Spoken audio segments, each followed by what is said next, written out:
नमस्कार, स्वागत है आपका। आप देख रहे हैं अपना बिहार। मैं हूं आपके साथ सुमित झा। शुरुआत बड़ी खबर से, लखीसराय से बड़ी खबर है। अलग अलग जगहों पर दो लोगों की हत्या से यहां सनसनी फैल गई है। पुलिस मुखबिर होने के आरोप में दोनों लोगों की हत्या की आशंका जताई जा रही है। बताया जा रहा है कि नक्सलियों ने वारदात को अंजाम दिया है। मृतकों में मुगल कोड़ा और संजय कोड़ा का नाम शामिल है।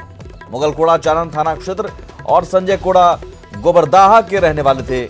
घटनास्थल से कारतूस के खोखे और नक्सली पर्चा बरामद हुआ है। फिलहाल पुलिस पूरे मामले की छानबीन कर रही है। कुआं पास में आया तो बांधने लगा तो दादा भैया करने लगा कि हम की कसूर के लिए। दादा भैया बोला कि कुछ नहीं बोला, बस सबके पास हथियार था। हाँ, सबके पास हथियार था और गोली चलाने लगा, मार दिया। खबर आरा से है, जहां नथमलपुर बाजार में अपराधियों ने कारोबारी को गोली मार दी। कारोबारी श्रीमन नारायण कपड़ा और जेवर की दुकान चलाते हैं। आज दुकान खोलने के लिए पहुंचे ही थे, तभी घात लगाए अपराधियों ने उन पर फायरिंग की। बुरी तरह से जख्मी कारोबारी को आरा सदर अस्पताल के डॉक्टरों ने प्राथमिक उपचार के बाद पटना रेफर कर दिया है। सूचना मिलने के बाद पहुंची पुलिस इस मामले की जांच कर रही है। से तुरंत पेशेंट आया जिसको लोअर एब्डोमेन में गोली लगी है, लेकिन अभी भी बचने की उम्मीद होती है पेशेंट की। तो यहाँ से फर्स्ट एड देने के बाद जितना ट्रीटमेंट करना था कर दिया गया और ऑन इमरजेंसी डॉक्टर्स के द्वारा पटना पीएमसीएच एम्बुलेंस से रेफर कर दिया गया। दरभंगा के केवटी थाना के पिलखवाड़ा गांव में नाबालिग का शव बरामद हुआ है। दरअसल 13 दिन पहले नाबालिग का अपहरण किया गया था, जिसका शव आज बरामद किया गया। 15 साल की आयशा खातून के तौर पर पहचान की गई है। आयशा के परिजनों ने उसके कपड़ों से पहचान की। इस मामले में केवटी थाना में 16 दिसंबर को लड़की की मां ने थाने में मामला दर्ज कराया था। आयशा 15 दिसंबर शाम से ही लापता थी। परिजनों का आरोप है कि केवटी पुलिस अपहरण मामले को हल्के में लेकर सही तरीके से जांच नहीं की। इस वजह से लोगों में पुलिस के रवैये को लेकर आक्रोश है। हालांकि मामले की गंभीरता को देखते हुए एसएसपी बाबूराम मौके पर पहुंचे और पूरे मामले की छानबीन की। शर्मा को पकड़ा, एक दिन के बाद उसको छोड़ दिया। उसके बाद हम बार बार गए उसके पास, भाई हमारी बच्ची आई तो बोल रहे कि नहीं, वो लोग बोल रहा है कि हम निर्दोष है, ये है। तो कौन निर्दोष है और कौन दोष है, उसको पुलिस को तलाश करना था। तो उसके बाद पहचान हुई कि उसी बच्ची की लाश है जी। और इसमें अभी हम बहुत सारे बिंदुओं पर लोग अनुसंधान कर रहे हैं। कुछ लोगों पे परिजनों ने शक भी जताया है जी। इसके अलावा भी कुछ और बिंदु हैं अनुसंधान के, और पोस्टमार्टम के लिए बॉडी गई हुई है। इन सब बिंदुओं पे जांच होने के बाद कुछ निष्कर्ष पे निकाला जा सकता है। कैमूर में NH2 पर कर्मनाशा नदी पर बने पुल में दरार आ जाने से आवागमन ठप हो गया है। विभागीय कर्मचारियों का कहना है कि पुल के दोनों तरफ बने पिलर के बेयरिंग नदी में गिर गए। सूचना के बाद GT रोड पर पुल से वाहनों का परिचालन रोक दिया गया है और इस बड़ा हादसा टल गया। लेकिन आवागमन ठप होने से बिहार और उत्तर प्रदेश से आने वाली बड़ी वाहनों का जाम लग गया और लोगों को काफी परेशानियों का सामना करना पड़ रहा है। और इस कारण से ही लग रहा है कि ओवरलोड गाड़ियों के ज़्यादा से ज़्यादा होने के कारण, ज़्यादा मूवमेंट होने के कारण ऐसा डैमेज। आप किस चीज की ओवरलोड गाड़ियां चलती हैं? बालू की, गिट्टी की सब गाड़ियां हैं। एम्बुलेंस को तो फ्री रखा हुआ है, सारा रोड हमने बड़ी गाड़ियों को रोका हुआ है। एम्बुलेंस और छोटी गाड़ी सारी दूसरे रोड से जा रही है, ऑब्स्ट्रक्शन नहीं है। कितने घंटे से डैमेज हुआ है सर?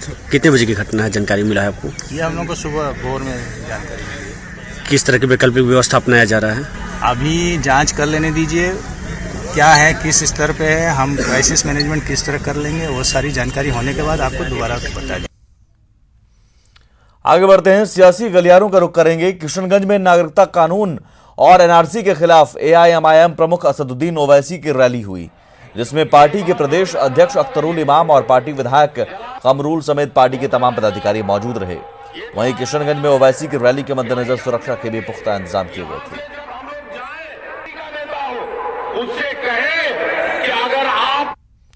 और बिहार में पूर्व सीएम जीतन राम मांझी की सियासत अब मौका परस्ती की तरफ बढ़ चली है। जेडीयू में रहते सत्ता सुख भोगने के बाद मांझी ने पहले नीतीश कुमार को धोखा दिया और आरजेडी के करीब आकर महागठबंधन में अपनी जगह बनाई। लेकिन बीच बीच में महागठबंधन के स्वरूप और नेता को लेकर उनका महागठबंधन से भी मोह भंग होता रहा। इस बीच मांझी ने नागरिकता कानून और NRC के विरोध में किशनगंज में असदुद्दीन ओवैसी की रैली में शामिल होने की घोषणा की थी। लेकिन झारखंड में महागठबंधन की प्रचंड जीत के बाद मांझी का मन एक बार फिर से डोला है और वे ओवैसी की रैली छोड़ अब हेमंत सोरेन की ताजपोशी में शामिल होने रांची पहुंचे। ऐसे में बिहार के सियासी गलियारे में मांझी के मौकापरस्ती की चर्चा भी तेज हो गई है। बीजेपी जहां मांझी को मौकापरस्त बता रही है, वहीं कांग्रेस और आरजेडी उन्हें महागठबंधन का साथी बता रहा है। तुरंत में कुछ पाने की ललक में आदमी कई बड़े फैसले ले लेता है, जिससे राजनीति में उनकी प्रासंगिकता खत्म हो जाती है। मेरा मानना है कि आज मांझी जी की स्थिति वही है कि राजनीति में उनकी प्रासंगिकता खत्म हो गई है। एक बार नहीं, हजारों बार जो है मांझी जी बोल चुके हैं कि हम तेजस्वी यादव को मुख्यमंत्री बनाकर ही हम राजनीति से संन्यास लेंगे, और जो है इस महागठबंधन में आए हैं तो हम अपने भतीजे को जो है मजबूती के साथ जो है हम मुख्यमंत्री पद पर बैठाएंगे। मांझी जी भली भांति जानते हैं कि ओवैसी के पनपना यानी कि भारतीय जनता पार्टी को बढ़ावा देना, चूंकि सबको पता है कि भारतीय जनता पार्टी आरएसएस और ओवैसी दोनों एक ही सिक्के के दो पहलू हैं। वहीं राज्यसभा सांसद सीपी ठाकुर का दावा है कि उनके एक पत्र पर ही केंद्र सरकार ने देश में सवर्णों के लिए 10% आरक्षण का प्रावधान किया। सीपी ठाकुर ने ये बातें पटना के ब्रह्मजन चेतना मंच की ओर से आयोजित कार्यक्रम में कही। इस दौरान सीपी ठाकुर ने ब्रह्मजनों से अपने बच्चों की शादी में दहेज नहीं लेने की भी अपील की। कार्यक्रम में बीजेपी एमएलसी सच्चिदानंद राय ने ब्रह्मजन समाज के लोगों से समाज के जरूरतमंदों को मदद की अपील की। वहीं मंच के अध्यक्ष संजय कुमार ने भी कार्यक्रम को संबोधित किया। मैंने प्रधानमंत्री जी को चिट्ठी लिख दिया कि गरीबी है, ऐसे है, वैसे है, कैसे हुआ, कुछ इन लोगों को भी सुविधा मिलनी चाहिए। तो उन्होंने 10% आप लोगों को दे दिया, किसी को मालूम नहीं था। ऐप के माध्यम से, एक फोन कॉल के माध्यम से जरूरतमंद को विश्वास हो कि जब इस मंच पर रखूंगा अपना डिमांड, तो कहीं न कहीं से हमारे समाज का कोई साधन संपन्न व्यक्ति खड़ा होकर हमारी जरूरतों को पूरा कर देगा। जब अग्रणी लोग समाज में आगे नहीं आते, स्थान खाली कर देते हैं, तो दुर्जन लोग उस स्थान को भर देते हैं। इसलिए आवश्यक है कि समाज के जो लोग आगे बढ़े हैं वे आए और समाज का हित करें। प्रधानमंत्री नरेंद्र मोदी इस साल के आखिरी मन की बात संबोधन में देश को संबोधित किया। इस दौरान पीएम ने देश के युवाओं से संकल्प लेने का आह्वान किया। पीएम ने पश्चिम चंपारण के भैरवगंज गांव का जिक्र किया, जहां एक संकल्प 95 नाम के समूह ने मुफ्त में स्वास्थ्य सेवाएं दी हैं। पीएम ने कहा कि आज की पीढ़ी बेहद तेज तर्रार है। ये पीढ़ी कुछ नया और कुछ अलग करने की सोचती है। मैं आज किसी एक विशेष अवसर को आपके सामने प्रस्तुत करना चाहता हूं। अभी पिछले दिनों मीडिया में बिहार के पश्चिम चंपारण जिले के भैरवगंज हेल्थ सेंटर की कहानी जब मैंने सुनी, मुझे इतना अच्छा लगा कि मैं आप लोगों को बताए बिना रह नहीं सकता हूं। इस भैरवगंज हेल्थ सेंटर के यानी स्वास्थ्य केंद्र में मुफ्त में हेल्थ चेकअप करवाने के लिए आसपास के गांवों के हजारों लोगों की भीड़ जुट गई। अब ये कोई बात सुनकर के आपको आश्चर्य नहीं होगा, आपको लगता है इसमें क्या नई बात है, हाँ, आए होंगे लोग। जी नहीं, बहुत कुछ नया है। ये कार्यक्रम सरकार का नहीं था, न ही सरकार का इनिशिएटिव था। ये वहां की KR हाई स्कूल, उसके जो पूर्व छात्र थे, उनकी जो एलुमनाई मीट थी, उसके तहत उठाया गया कदम था और इसका नाम दिया था संकल्प 95। संकल्प 95 का अर्थ है उस हाई स्कूल के 1995 बैच के विद्यार्थियों का संकल्प। दरअसल इस बैच के विद्यार्थियों ने एक एलुमनाई मीट रखी और कुछ अलग करने के लिए सोचा। इसमें पूर्व छात्रों ने समाज के लिए कुछ करने की ठानी और उन्होंने जिम्मा उठाया पब्लिक हेल्थ अवेयरनेस का। संकल्प 95 की इस मुहिम में बेतिया के सरकारी मेडिकल कॉलेज और कई अस्पताल भी जुड़ गए। उसके बाद तो जैसे जन स्वास्थ्य को लेकर एक पूरा अभियान ही चल पड़ा। निःशुल्क जांच हो, मुफ्त में दवाएं देना हो या फिर जागरूकता फैलाने का, संकल्प 95 हर किसी के लिए एक मिसाल बनकर सामने आया है। पटना के प्रदेश बीजेपी कार्यालय में पार्टी के नेता और कार्यकर्ताओं ने पीएम मोदी के मन की बात सुनी। कार्यक्रम में मंत्री, नेता और कार्यकर्ता मौजूद रहे। मन की बात में पीएम मोदी ने बेतिया के एक पूर्ववर्ती छात्र सम्मेलन का जिक्र किया। साथ ही भारतीय से अगले 3 साल तक स्वदेशी वस्तुओं के इस्तेमाल करने का भी आग्रह किया है। प्रधानमंत्री जी ने आज अपने मन की बात में जो सकारात्मक काम है देश के अंदर उसकी विस्तार से चर्चा की है और साथ साथ बेतिया का जिक्र करते समय उन्होंने इस बात का संकेत दिया है कि समाज जीवन में काम करने वाले लोग जो भले राजनीतिक नहीं हों लेकिन वो भी समाज में योगदान कर सकते हैं। पूर्ववर्ती छात्रों ने जिस प्रकार से हेल्थ कैंप लगा करके वहाँ के लोगों को स्वास्थ्य सुविधा प्रदान की है वो एक उदाहरण उन्होंने रखा है। 2022 में देश की आज़ादी के 75 साल पूरे हो जाएंगे। उस 75 साल पूरे होने के संकल्प के तौर पर स्वदेशी वस्तुओं को खरीदने का आग्रह उन्होंने किया है। इसके अनेक पहलू हैं। साथ ही पूरे उत्तर भारत में कड़ाके की सर्दी पड़ रही है। पूरा बिहार इन दिनों ठंड की चपेट में है। सर्द हवाओं ने लोगों की परेशानियां बढ़ा दी हैं। ये तस्वीरें छपरा, गोपालगंज, सासाराम, पटना, दानापुर और खगड़िया की हैं, जहां ठंड ने लोगों का जीना मुहाल कर दिया है। ठंड के मद्देनजर बिहार में मौसम विभाग की ओर से ऑरेंज अलर्ट जारी किया गया है। वहीं कई जगहों पर अलाव की व्यवस्था नहीं होने से गरीबों को काफी परेशानियों का सामना करना पड़ रहा है। शीतलहर की वजह से पारा लगातार गिरता जा रहा है। हालात ऐसे हैं कि लोगों का घरों से बाहर निकलना भी दूभर हो गया है।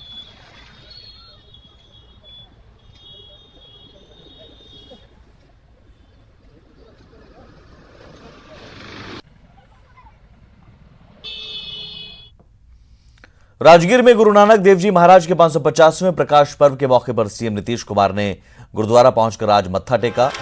सीएम ने इस दौरान शीतल कुंड का भी दर्शन किया। इसके बाद सीएम नीतीश कुमार लंगर पर पहुंचे, जहां उन्होंने अपने हाथों से सिख श्रद्धालुओं को लंगर खिलाया और खुद भी प्रसाद ग्रहण किया। सीएम ने श्रद्धालुओं को प्रकाश पर्व की बधाई दी। इस दौरान सीएम ने कहा कि गुरु नानक देव जी महाराज ने लोगों की सेवा, नारियों का सम्मान, सबको समान अधिकार और सामाजिक बुराइयों से दूर करने का संदेश दिया, जो अपने आप में अनूठा संदेश है।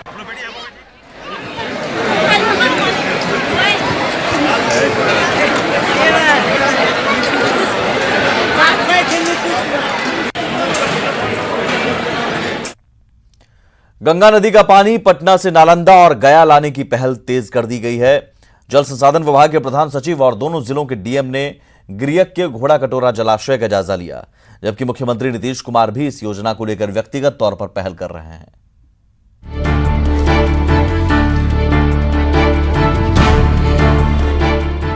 नालंदा में प्रशासन से जुड़े अधिकारियों की टीम का ये दौरा गिरियक के घोड़ा कटोरा जलाशय परियोजना को लेकर है। 18 दिसंबर को गया में हुई कैबिनेट की बैठक में मुख्यमंत्री ने गंगा जल उद्वह परियोजना पर मुहर लगाई थी, जिसके बाद जल संसाधन विभाग की ओर से पटना से गंगा नदी के जल को नालंदा और गया तक पहुंचाने की कवायद तेज कर दी गई है। नालंदा के इस जलाशय तक पानी की ज्यादा मात्रा पहुंचाने का मकसद पेयजल संकट दूर करने के साथ ही खेती के लिए किसानों को राहत पहुंचाना भी है। यहाँ के डिटेंशन टैंक से फिर एक पाइपलाइन जाएगी राजगीर टाउन को, एक जाएगी गया को, तो यही चरण अभी कर रहे हैं। दूसरे चरण में फिर नवादा जिले को जाएगा। लागत करीब 2836 करोड़ है। गिरियक के घोड़ा कटोरा गांव स्थित पहाड़ की तराई में करीब 3 किलोमीटर के दायरे में 2836 करोड़ रुपए की लागत से इस जलाशय का निर्माण होना है। परियोजना के पहले फेज में गंगा जल को राजगीर और बिहार शरीफ लाए जाने की योजना है, जबकि दूसरे फेज में नवादा वासियों को पानी उपलब्ध कराया जाएगा। सरकार की इस पहल का स्थानीय लोगों ने स्वागत किया है।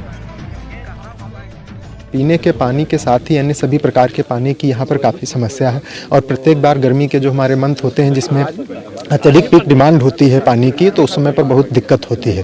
तो इसी को देखते हुए सरकार ने यहाँ पर जो है गंगा के पानी को ला करके यहाँ पर जो है जलाशय में रख करके और जो बगल के हमारे ज़िले हैं और राजगीर बिहार शरीफ का जो इलाका है उसको जलापूर्ति करने के लिए जो है वो स्कीम अपनी बनाई हुई है। इससे हम लोगों को बहुत ही फायदा होगी। ये योजना जो ला रही है सरकार वो जल आपूर्ति का योजना है और हम लोगों को मतलब जब बारिश कम होता है तो यहाँ पर पानी की बहुत कठिनाई होती है, तो गंगा से जो पानी लाकर यहाँ पर स्टोरेज किया जाएगा उससे हम लोगों को बहुत ही लाभ होगी।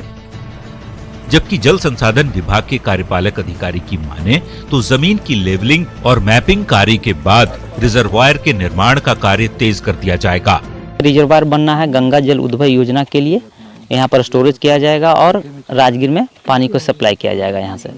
और कितने एकड़ में बनना है? ये 349 एकड़ में लगभग इसका स्टोरेज अभी का प्रोग्राम है। इसको घोड़ा कटोरा जलाशय का निर्माण कब तक शुरू होगा, ये देखने वाली बात होगी। मुख्यमंत्री की इस महत्वाकांक्षी परियोजना के पूरा हो जाने से न सिर्फ इलाके से पेयजल की समस्या दूर होगी, बल्कि किसानों के लिए ये पहल वरदान भी साबित हो सकती है। नालंदा से न्यूज़ 18 के लिए अभिषेक कुमार की रिपोर्ट।